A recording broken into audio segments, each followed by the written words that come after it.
Welcome, everyone, and thank you for joining us on our podcast on leadership and communication in aviation. My name is Kaitlin, and I'll be moderating today's discussion. Before we dive in, let's go around and have everyone introduce themselves. Hello, everyone. I'm Jovan Jimenez. I'm a junior studying professional flight with a minor in organizational leadership. I am Kyle Nelson. I am a junior in professional flight here. Hello, I am Kaitlin Lingland, and I am a junior. I'm majoring in professional flight and aviation management.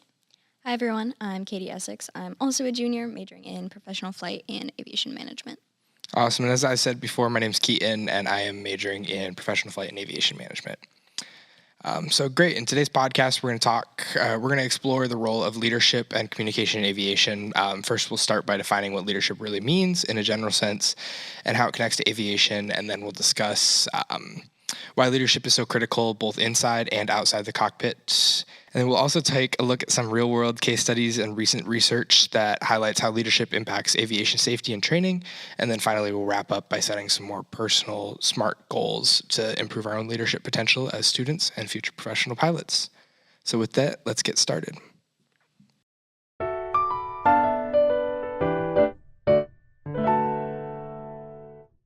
All right, now that you've heard who we are, let's dive in. Before we get into stories and case studies, I think it makes sense to start with the basics. Leadership gets talked about all the time in aviation, but what does it really mean for us as students and future pilots? Kaitlin, how would you define leadership, and where do you see communication fitting into that picture? So I have a couple definitions of leadership. The first one would be defining it as the action of leading a group of people or an organization. The second one is the process of influencing and guiding a group toward a common goal involving skills like setting a vision, motivating others, making decisions, and fostering collaboration. So I have 5 different types of leadership that I will be discussing today. The first one is authoritarian. So the leader makes decisions alone without the input or opinion of others. These leaders rely on their own experiences and knowledge to make decisions for the group.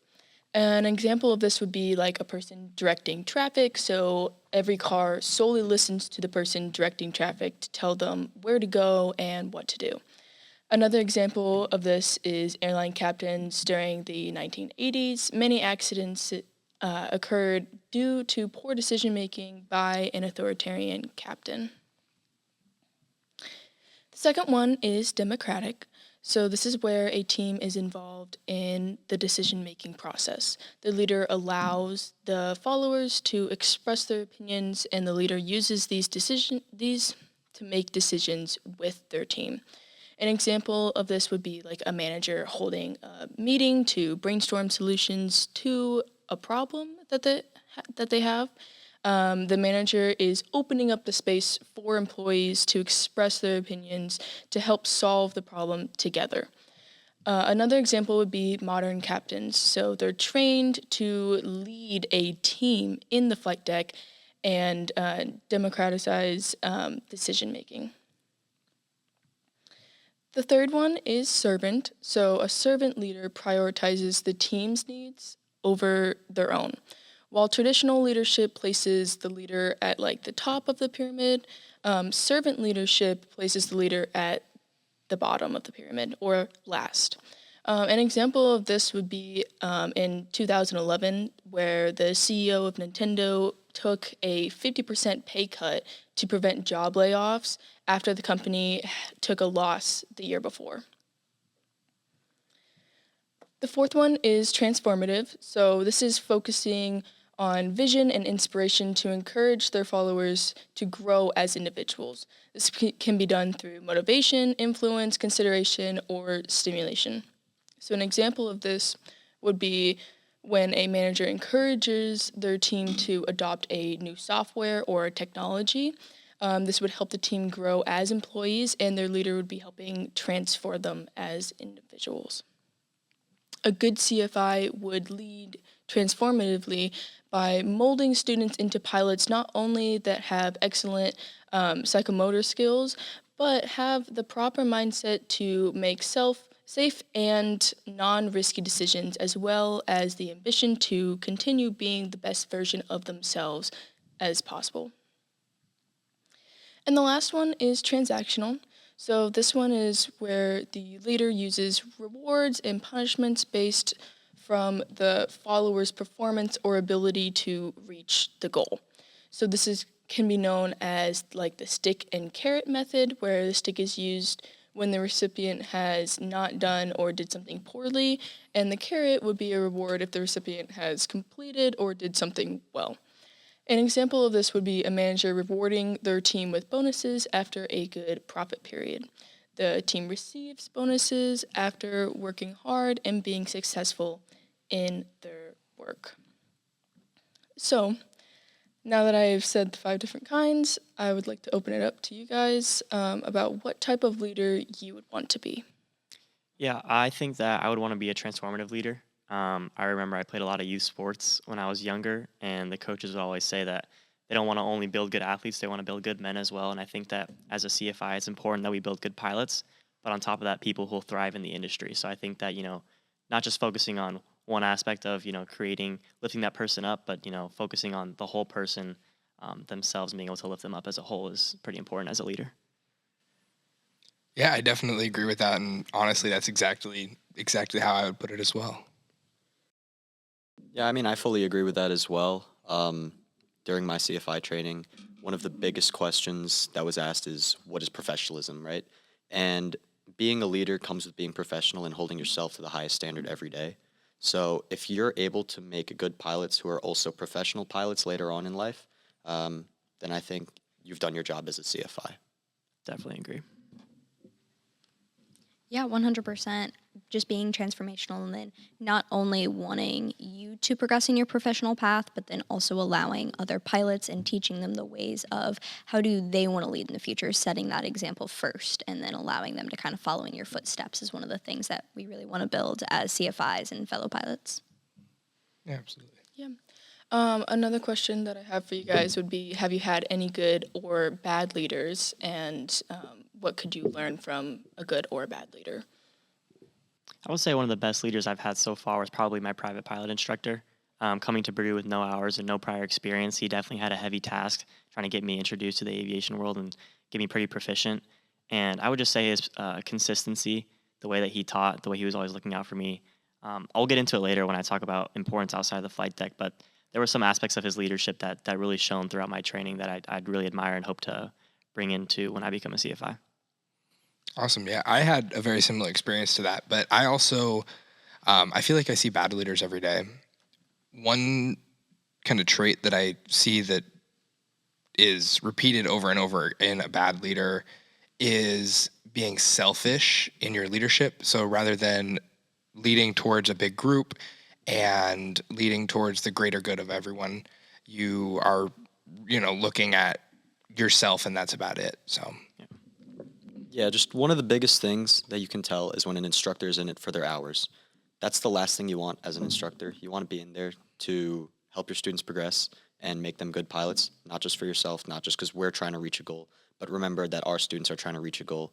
So when we were all student pilots, we all wanted to, get the best possible training. And I think that showed in my training as well. I mean, I came into Purdue with 0 hours, and I ended up choosing the same instructor for both instrument and commercial just because I thought that she was a really good leader, and she molded me into not only the person that I am today, but also the type of instructor that I want to be. It's awesome. All right, well, those are all great examples. And I would also say for me that part of being a good leader would be communication. And that leads us perfectly into what is communication. So communication takes place when a person transmits ideas or feelings to another person or group of people. So there are a few different types of communication. So visual, which would be like hand gestures, images, symbols, or like light gun signals. We also have verbal, which is spoken word, face-to-face, kind of like how we're doing right now. Written, so it can be drawings, standard operating procedures, and nonverbal, which would be like body language, eye contact, and emotions. So which type do you think is the most important, and why? I definitely think that obviously verbal communication goes really far, just especially talking with students, making sure that, let's say, as you were doing maneuvers or things in that case, you're correcting them as you're doing it. You're providing that positive feedback that they can hear audibly, just making sure that you are actually communicating what you want. This also means that either as instructors or fellow pilots, we need to be very distinct and very clear in what we are doing and what we are saying, because that breakdown of communication that can happen, especially between leadership as a CFI and a student, or even pilots communicating with air traffic control and things of this nature. That's why verbal communication is so important, and what we utilize is especially when we're not in the same place or we aren't able to necessarily see one another at the same time, but we really need those important actions in the air or even on the ground to make sense to ensure safety. Yeah, I definitely agree with that. I think that verbal is definitely the way to go. I would probably also add on top of that body language. I'm not going to be as in it if I see that my instructor is kind of just slumping around. They're not as dedicated as I am in that moment. So I would say that verbal is super important, but also maintaining positive body language as well, just to ensure that both parties are fully engaged. Yeah, I definitely agree with that. I think that visible communication, seeing things and stuff like that is important to me. I like to see the maneuvers over and over again, understand with that verbal communication, hey, this is what this is what you're doing, but this is how it should look like, kind of a thing. And being able to have that almost hands-on communication with seeing it and feeling it and hearing about it and everything like that. Yeah, I would definitely agree that verbal is probably the most important, whereas visual, written, and nonverbal kind of all are secondary and help enhance the verbal communication so that people can not only hear what is being spoken to them, but also have supporting factors like body language or a visual image or something like that, or written down on like a FAA website that helps enhance and support the thing that is being spoken. Yeah, good stuff. So we've got a sense of what leadership is now, but the real test is when you're inside the cockpit. So it's such a huge, high-pressure space where every decision counts and communication can literally make or break a flight. So, Kyle, why do you think that leadership matters so much inside the cockpit, and when should pilots really start learning it? So leadership is really important from day one, because not only are you being taught how to fly, you're being taught how to teach how to fly eventually later on, or just be a leader in general. So being a pilot, a lot of responsibility comes with it. It's not just something you do for fun.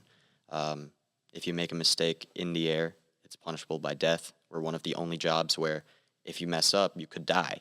So every flight deck has to have a leader. We all remember our first flights. It's one of the key moments in our training.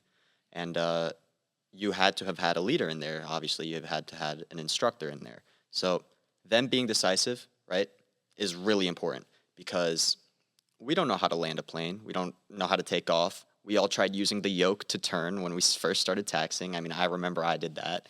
So having that decisive leader who knows what they're doing and is able to pass on their experience and their training onto you is really, really important. So yeah, that's why I think leadership is really important. But now I'll get into kind of how crews manage it. So later on in your training, you're going to be introduced into something called Crew Resource Management, or CRM. So CRM is defined as the effective use of all available resources for both flight crews and ground personnel to assure a safe and efficient operation, which reduces error, avoids stress, and increases efficiency. So Lafayette Airport, one of the busiest general aviation airports in the country. I mean, we're the second busiest airport in all of Indiana, only behind Indianapolis International. And it's two completely different types of airports, right? You have one major cargo, international, domestic hub, and you have just a training airport with some transient operations. But through each flight, whether it's a training flight with an instructor or you're hauling 100,000 pounds of cargo across the world, there's going to be a flight crew in there, and they need to manage all their resources, whether that be calculating weight and balances, determining fuel burn, navigating through poor weather, whatever it is. Two people who communicate effectively with each other can make that decision better than one person can. So another thing with leadership, right? A leader can't be effective unless they gain the trust of their crew. So it's really important with leadership, right? And I'll get into asking a question real quick. So, I mean, Keaton, I know you're in your CFI training right now, right? One of the laws of learning or actually, what is the most important law of learning? Yeah, I remember hearing someone say that the most important law is primacy or something like that. Yeah, so I personally agree with that. So what primacy is that things that are taught or learned first have the most unshakable, most strong impression on a person. So first impressions are really important, which means when we get into a crew in the airlines or something, right? We're going to be meeting people that we've never seen before because we're all going to start as FOs, right? So we're going to be meeting captains that we've never seen before on a daily basis. And those captains, it's their job to be a leader and immediately gain the trust of their crew. Because as important as leadership is, right, for us, being a good follower and being able to adapt to their leadership style is really important as well. So for me, leadership is something that I preach on very heavily. So this summer, I was blessed with the opportunity to become a TA in the Airbus here at Purdue. So I teach AT484, which is the simulator course here at Purdue in the Airbus simulator. And I'm not necessarily training these pilots or my crews to have technical knowledge of the jet perfectly, to fly the jet perfectly, because at the end of the day, the simulator does not move. It's not a full motion simulator. But what I am assessing is their ability to work in a crew. So crews in AT44, they don't have the ability to pair up with one another or of the person of their choice. So you get randomly assigned a crew member, and oftentimes it's going to be people that, don't really talk much, some people that are in different grades.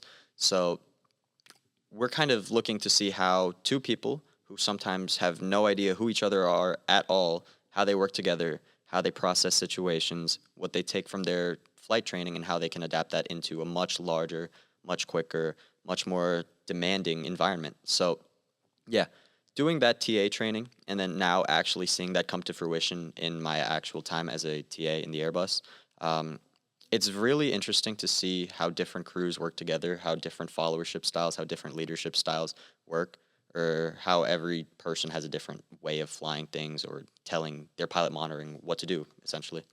So yeah, that's pretty much what I've seen personally about leadership inside the flight deck. And if any of you guys have anything to offer, feel free. I think those were awesome points, Kyle. So that's what leadership looks like when you're strapped into the cockpit. One thing that I really liked when you mentioned was how CRM isn't only inside the cockpit, but it also is with the ground crew and everything like that. So aviation is such a team sport, and a lot of leadership actually happens before you even start the engines and even after you land. So Jovan, can you talk about why leadership and communication matter outside the cockpit? Yeah, I think Kyle nailed it right on the head with CRM or career resource management. I think a lot of us students fall into this belief that CRM is only applicable in the cockpit when you're flying. But I wanted to bring a direct quote from AC 9192, where they say, CRM is a concept that involves a pilot's thorough use of all available resources, both inside and outside the cockpit. I remember back to my early private days working on, pre-flight planning, cross-country planning, looking at the weather. One of the most important decisions you have to make before you even get in the aircraft is a go, no-go decision. And that takes a good leader. Whether you're the captain, you're the PIC, that takes leadership skills to be able to sit down, assess everything that's been thrown your way, take all that information and knowledge that you have, search for, and then make a decision based off that. That takes a leader 100%. When it comes to pre-flight planning, fuel management, picking points, destinations, working on all aspects of the flight, that truly takes a leader to become knowledgeable and prepared for every single aspect of that flight. So, like I said, I think Kyle did a great job talking about how CRM is important inside the cockpit, but I really want people to understand just how important it is outside the cockpit as well.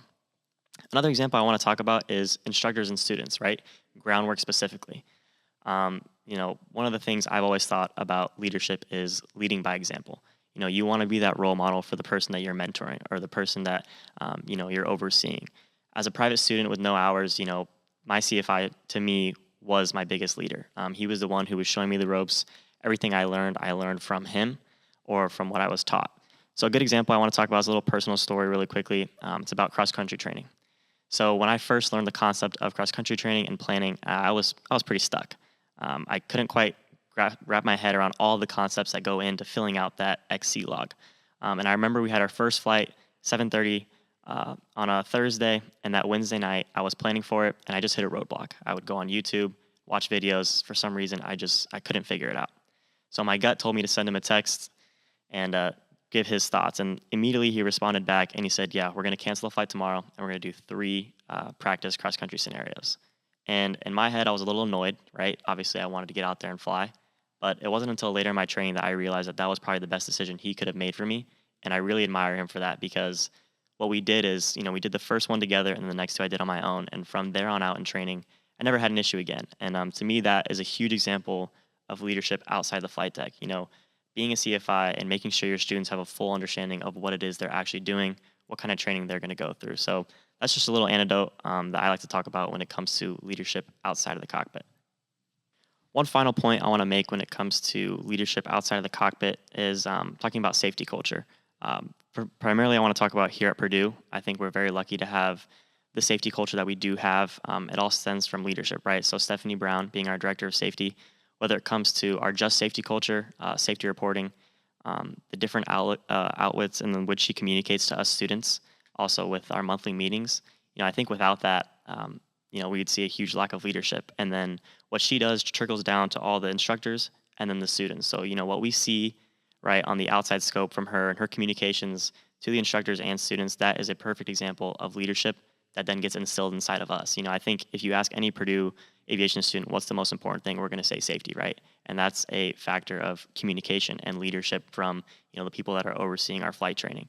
So like we talked about with Kyle, I think leadership and communication is extremely important inside the cockpit, but it's also important that we understand just how important it can be outside of it as well. Yeah, those are great, absolutely great points, and a great reminder of how that leadership doesn't just live inside the cockpit; it's really everywhere and stuff like that. And one thing that I really like to do with that CRM on the ground is I like to call the briefer when I'm making my no-go decision kind of a thing. So I like to call that briefer, have that discussion, and they ultimately will help you with that no-go decision kind of a thing. So yeah.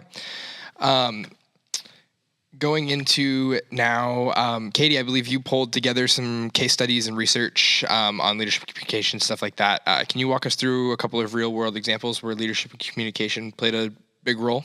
Yeah, of course. The easiest way to learn about a lot of different things is just taking what has happened in real life and in person to understand what are the kind of differences and what can we learn from past mistakes or past flights. So what is now still considered the deadliest accident in aviation history, specifically between 2 different aircrafts, is known as the Tenerife airport disaster. You've probably heard about this in your training. It occurred on March 27, 1977 at Los Rodeos Airport. Now it's considered Tenerife North Airport in Spain. This was between 2 aircrafts, one from KLM, a Boeing 747, and then a Pan American World Airways Boeing, another 747.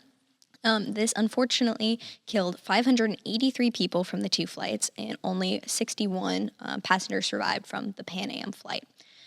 So what happened here was there was an unexpected diversion. Both of the planes had to evacuate from Gran Canaria Airport and then divert and land at Los Rodeos, which was a much smaller airport and wasn't necessarily able to handle the amount of traffic from that diversion, especially larger aircrafts as they're coming. None of those pilots had landed at that airport before. They weren't aware of kind of like what was going on there.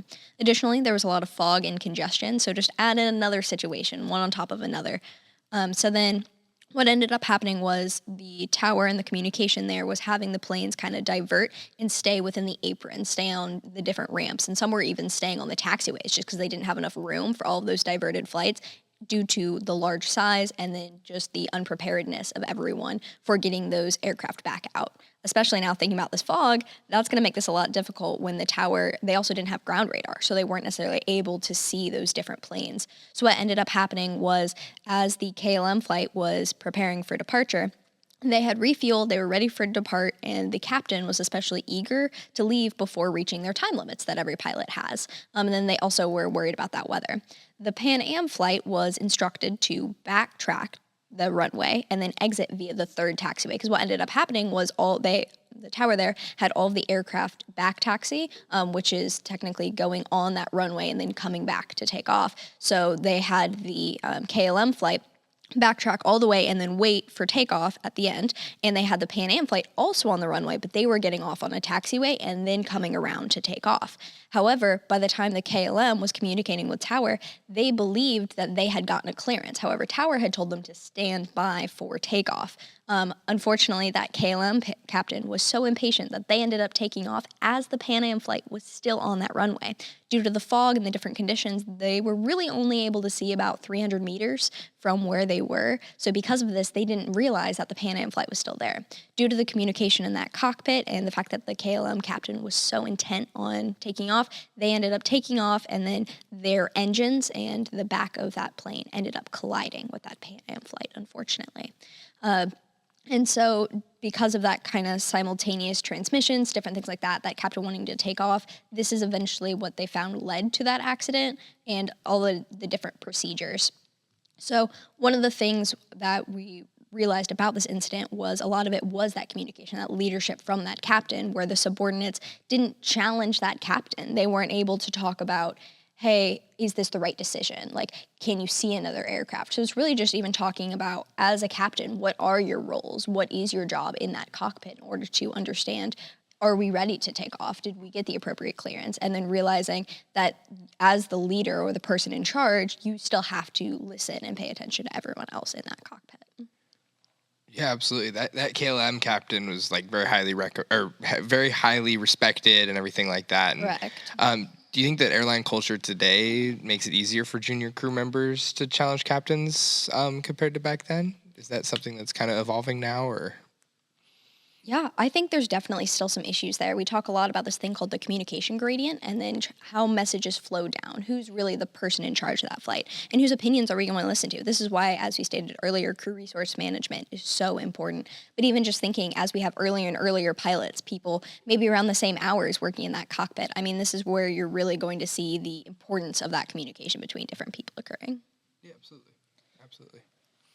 Yeah, I definitely think that not only inside the cockpit, but also outside the cockpit, with this specific scenario, they did not have clearance from Tower, and you have to get clearance from Tower in order to take off. And that captain deliberately chose to not take that communication and leadership from the Tower, and chose to go against it and appoint themselves as the overall leader over everything. And unfortunately, this ended with tragedy due to that decision. Building on this, just talking a little bit from that accident, taking what we can learn, one of the largest things in communication and leadership that I want to talk about, I was recently reading this journal from Air Transport Management. This paper was talking about the subjective measures of communication errors between pilots and air traffic controllers. And I thought this paper brought up an excellent point, just talking about communication errors between aircraft pilots and air traffic controllers. Those are one of the most critical issues for aviation safety, and why we have standards set in place for these. So especially talking about different things such as what are the different types of communication errors and how can we see those between different pilots. One of the largest things that we like to think about is who is the leader in those situations. Obviously, the standard we have set in place and expectations is that when ATC, air traffic control, gives you that clearance, pilots are expected to follow that. However, the pilots are the one actually flying the plane. We don't want those planes to crash, so it is important that we do understand that the pilots in command do have that level of, if I need to divert, if I need to not listen to that clearance to do the best thing for the safety of the flight, they are allowed to do so.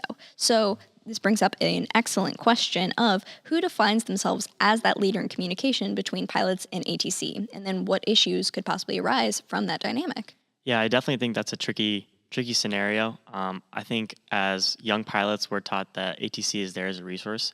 Obviously we understand that they're the one giving us our clearances. They're the ones kind of mandating what we're doing.